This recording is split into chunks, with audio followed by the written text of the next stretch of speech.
যেখানে জানমালের মান ইজ্জতের নিরাপত্তা নেই। দেখি প্রতিদিনই মানবতা করছে।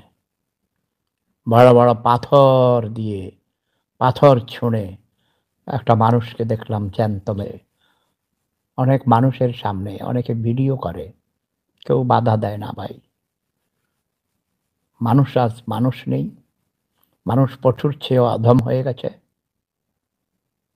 এদেশকে নিয়ে ভালো কিছু চিন্তা করা শোভন নয়। প্রফেসর ইউনূস হতাশ হয়ে গেছেন। তিনি এখন যেতেও পাচ্ছেন না, থাকতেও পাচ্ছেন না। তিনি এখন শাকের করাত।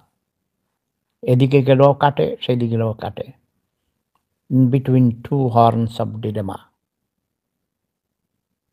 মহাবিপদে আছেন।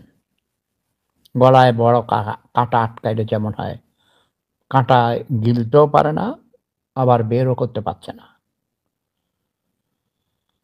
খুব খারাপ লাগছে, আমার মায়াও লাগছে এই ভদ্রলোকের জন্যে।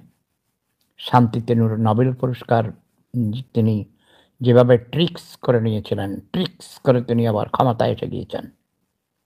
কিন্তু বাংলাদেশের মাটি, বাংলাদেশের রাজনীতি অনেক কঠিন।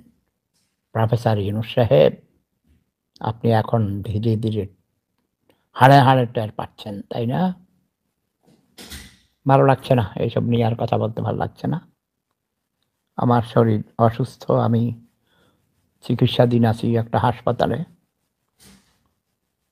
তো শুধু সবাই অপেক্ষা করুন, ধৈর্য ধরুন।